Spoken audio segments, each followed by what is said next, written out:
CA पारित कर दिया गया है। इसको लेकर राजनीति लगातार जारी है, तमाम तरह से ओपिनियन सामने आ रहे हैं। इस पर ज़्यादा बातचीत के लिए जमीयत उलमा हिंद से मुंबई प्रेसिडेंट सिराज खान जी हमारे साथ हैं। सिराज जी, सबसे पहला मेरा यही सवाल है कि खास तौर पर मुसलमान इसका विरोध करते हुए क्यों नजर आ रहे हैं? सबसे पहले मैं आपको बताऊं, सीए कानून 2019 में बना।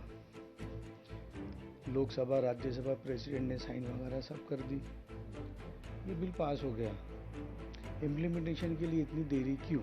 पहला सवाल। दूसरी चीज़ ये कि जब इसके ऊपर ऑब्जेक्शन शुरू हुए, हमने शाहीन बाग देखा। शाहीन बाग की तर्ज पर पूरे पूरे हिंदुस्तान के अंदर, भारत देश के अंदर इसका प्रोटेस्ट हुआ। कोविड आ गया, ये प्रोटेस्ट ख़त्म हो गया। बराबर। जब जब गवर्नमेंट कुछ दिक्कतों में आती है, जब वो सीए, एनपीआर, एनआरसी वगैरह के ऊपर आने की बात करती है।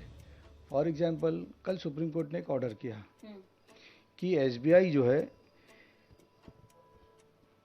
इसकी याचिका को खारिज करी और 12 मार्च तक इलेक्टोरल बॉन्ड्स की जानकारी देने के लिए कहा है। और चुनाव आयोग को 15 मार्च तक शाम में 5 बजे तक अपनी वेबसाइट पर सारी जानकारी डालने के लिए कहा है।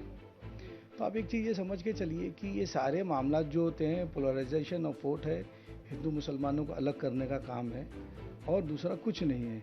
कि ये सिर्फ ये बताना चाहते हैं कि मुसलमानों पर जुल्म सितम का काम सिर्फ हम ही कर सकते हैं, दूसरा कुछ नहीं कर सकते। मोदी जी जब इंडिया के बाहर जाते हैं तो इस तरीके का रवैया अपनाते हैं कि उनसे अच्छा पूरी दुनिया के अंदर मुसलमानों को चाहने वाला कोई आदमी नहीं है। आप देखेंगे, फोटोग्राफ्स देखेंगे कि हमारे शेखों के साथ में कैसा बगलगीर होते हैं, गले मिलते हैं, और सारे इक़दामात करते हैं। जमहूरियत की एक ऐसा मिसाल पेश करते हैं कि लगता है कि दुनिया भर में जो जमहूरी निज़ाम है वो इंडिया में ही चल रहा है और कहीं नहीं चल रहा है।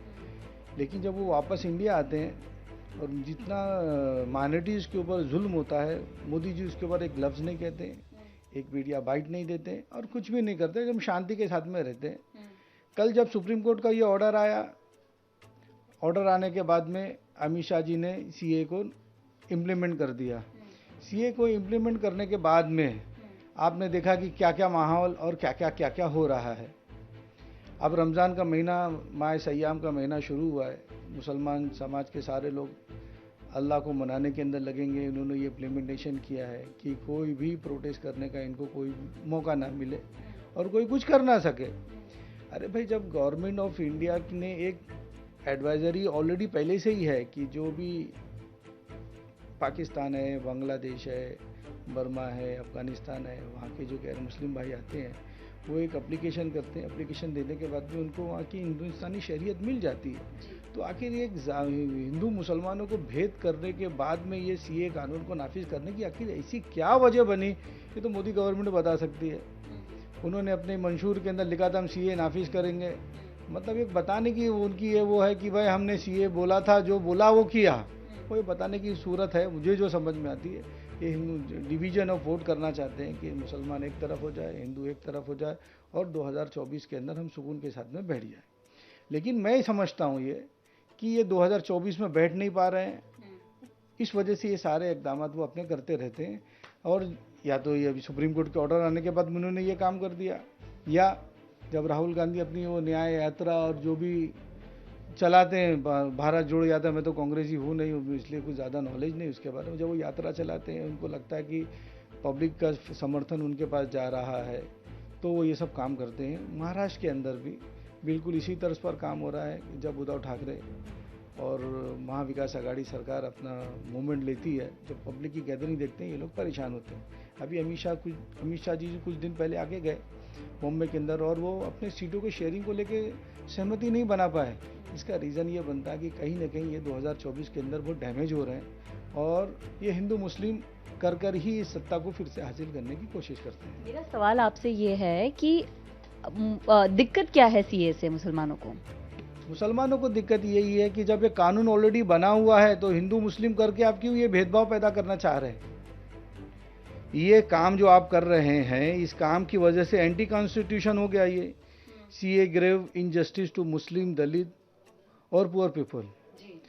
आप देखेंगे जब इस तरीके की बातें होती है तो आप क्या देखते हैं, जब बिजली गिरती है तो फिर उसके बाद में एक ब्राह्मण समाज अलग हो जाता है, दलित समाज अलग हो जाता है, बिछड़े जो लोग हैं मुसलमान, जो सारी रिपोर्टें कहती है कि मुसलमानों को रिजर्वेशन मिलना चाहिए, लेकिन गवर्नमेंट ऑफ इंडिया बोलो, गवर्नमेंट ऑफ महाराष्ट्र बोलो, XYZ कोई भी बोलो, लेकिन रिजर्वेशन उनको देना नहीं चाहते। वो बिछड़े के बिछड़े ही रहें, वो तरक्की की राह पे चढ़े नहीं। इस वजह से ये जो मोमेंट चलता है ये हिंदू मुस्लिम के ऊपर ही बात जाती है कि मुसलमानों को इससे दूर क्यों रखा गया है। अरे भाई कोई भी आदमी आए, आप उनको शरीयत देते हैं, बड़ी अच्छी बात है ना। क्या आज तक 2014 से पहले उनको शरीयत नहीं मिलती थी? अभी पाकिस्तानी सिंगर अदनान समी आया था, शरीयत लिया, उसने इंडियन सिटीजनशिप लिया ना। सब चीज़ें सबको मिल रही हैं, तो आखिर ये बताने की क्या ज़रूरत पड़ रही है कि भाई जो हिंदू वहाँ पीड़ित हैं हम इन्हीं को दे रहे हैं। अरे 2014 के बाद में भी पहले क्या हिंदू नहीं आए, दूसरे समाज सिख नहीं आए, क्या ईसाई नहीं आए, XYZ कोई भी, जिनको भी आपको देना है सारे लोगों को वेलकम। आप शरीयत दीजिए ना, हमारी आबादी बढ़ेगी। आप सेंसस करने को तो तैयार ही नहीं है। आप CA का मामला जो है, सिटीजन अमेंडमेंट एक्ट जो है, ये सारी चीज़ें जुड़ेगी, किसके ऊपर जाके जुड़ेगी? NPR के ऊपर जुड़ेगी, NRC के ऊपर जुड़ेगी। आपने आधार कार्ड के ऊपर मेंशन किया this is not a proof, तो आप क्या चाहते हैं? आप तो सबको सब सारे पेपर चेक करेंगे, सारे पेपर सबके चेक करेंगे, लेकिन मुसलमानों का पेपर होगा तो आप बोलेंगे तुम्हारे वालिद की शरीयत लाइए, उनका बर्थ सर्टिफिकेट लाइए। जो पलायन करते हैं, जो कभी मध्य प्रदेश में रहते थे, कोई यूपी में रहता था, कोई पंजाब में रहता था, रोजी रोटी की तलाश में वो बेचारा भटकते रहा, लेकिन उसका परमानेंट कोई स्टे एक जगह नहीं रहा, तो अपना कहाँ से सर्टिफिकेट लाएगा? लेकिन यूपी, मध्य प्रदेश, बिहार ये सब भारत में आता है, तो कहीं का भी दिखाएगा तो हुआ तो भारतीय है ना। जब वहाँ पे वो रहा ही नहीं, उसके पता ही नहीं कि मेरे आबा अजदाद दो, फॉर एग्जांपल 1900 में कहाँ थे, 1800 में कहाँ थे, 2000 में कहाँ हैं। तो जो लोग रहते थे उनके पास तो मिल जाएगा, जो लोग यहाँ वहाँ से पलायन करते रहे उनके पास कहाँ से आएगा? आप बताइए। आप ये बोलना चाहिए कि भाई CA हम नाफिज कर रहे हैं, किसी भी आज जिस तरीके से आपने गैर मुस्लिमों के साथ में ये मामला किया है कि भाई 2014 के बाद जो आया उनके पास कोई डॉक्यूमेंटेशन की ज़रूरत नहीं, आप इंडियन सिटीजन है। बिल्कुल मुसलमानों के साथ भी यही मामला अपनाइए आप कि आपको कोई भी प्रूफ देने की जरूरत नहीं है। जो जहाँ पे लेकिन मेरा सवाल है कि मुसलमानों को जरूरत क्या है? मेरा एक क्लियर सवाल है, क्योंकि अफगानिस्तान, बांग्लादेश, पाकिस्तान मुस्लिम देश है, वहां पर मुसलमानों को प्रताड़ित नहीं किया गया जितना बाकी को किया गया, तो वो आकर भारत में शरण लेते हैं, जिसलिए सरकार CA के जरिए उनकी मदद की बात करती है। मैं आज कुछ पाकिस्तानी हिंदुओं से मिलकर आई, उन्होंने कहा कि इससे हमको बहुत ज्यादा राहत मिलेगी, क्योंकि उनको प्रताड़ित किया गया, क्योंकि वो हिंदू थे, मुसलमान नहीं थे, तो इसलिए वो नॉन मुस्लिम्स को ज्यादा प्रेफर दे रही है सरकार। तो यहाँ पर क्या दिक्कत है? क्योंकि प्रताड़ित आप लोगों को तो किया नहीं गया, क्योंकि तीनों मुस्लिम कंट्रीज थे। फिर से बात वही आती है, 2014 के बाद से जो हिंदू और मुसलमानों के मामला खराब होना शुरू हुए, जो भेदभाव का मामला बढ़ा। हिंदुस्तान का मामला ऐसा रहा कि हिंदू मुस्लिम कैसे हुए? एक ही परिवार में दो भाई थे, एक राम थे, एक लक्ष्मण थे। लक्ष्मण को इस्लाम मजहब पसंद आया, वो मुसलमान हो गए।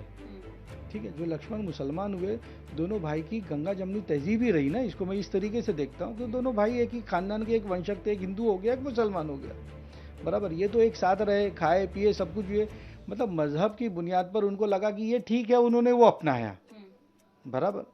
अब जिन्होंने अपनाया वो आज भी गले मिलकर रह रहे हैं। आप ये नहीं कह सकते हिंदू अलग जा रहा है, मुसलमान अलग जा रहा है। लेकिन जब से ये बीजेपी गवर्नमेंट आई है, इस बीजेपी गवर्नमेंट ने वो दोनों के दरमियान में इतना नफरत पैदा कर दी कि दोनों एक दूसरे के खून के प्यासे हो रहे हैं, ऐसा लग रहा है। अरे भाई, मैं ये कहता हूँ कि आज का हालात ये देखो, किसान रस्तों पे खड़ा है, मोदी जी को उसकी पड़ी ही नहीं है। हालात इतने बेकाबू है, नौजवान बेरोजगार हो रहा है, उसके बारे में कोई बात ही नहीं कर रहा है। अब मेरी बात पूरी होने दीजिए। CA की जरूरत है मुसलमानों को? अरे भाई, मुसलमानों को ज़रूरत नहीं है, लेकिन जो गवर्नमेंट ने टैक्टिक्स अपनाई है, जो एक्ट लाई है, उस एक्ट के तहत ये CA आ गया। अरे बाप, जिसको चाहिए उसको सिटीजनशिप दीजिए, अपनी बला से दीजिए, मुसलमानों को इसमें कोई परेशानी लगी। लेकिन जब CA होने के बाद में उसको NRC से जोड़ेंगे अब, तो मुसलमानों को दिक्कत पैदा होगी।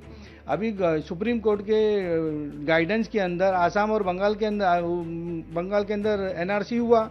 हेमंत बिस्वा साहब उसको मानने को तैयार नहीं है। क्यों मानने को तैयार? उसमें मुसलमान पीड़ित ज़्यादा नहीं हुआ। तो कहने का मतलब ये है कि हालात जो अनपढ़ गैर पढ़े लिखे लोग हैं, यहाँ हिंदू भी है या मुसलमान भी है, जो वो वजह उसकी क्या है, वो रोज़ ही माश के सिलसिले में परेशान रहे, अपना घर बार अपने बीवी बच्चों का माँ बाप का पेट कैसा भरे, हर आदमी ने वो सोचा है। वो अपनी रोजी रोटी की तलाश में रह गया तो उसका मतलब ये हो गया कि उसने कोई जुर्म कर दिया। ये हालात ऐसा पैदा हो रहे हैं कि जुर्म हो गया हो। क्या कहेंगे, क्योंकि लोग आपको सुनते हैं, आपकी बात समझते हैं, तो सीए पर कई मौलानाओं के बयान आ रहे हैं, वो कह रहे हैं कि इस पर गुमराह करने की जरूरत नहीं है, किसी एक की बात समझे। आपका क्या बयान है उन लोगों के लिए जो आपकी बात? अगर मोदी गवर्नमेंट एक चीज़ एकदम स्पष्ट एकदम साफ करे, ये करे कि सीए कानून आने से मुसलमानों को एनआरसी से जोड़ा नहीं जाएगा।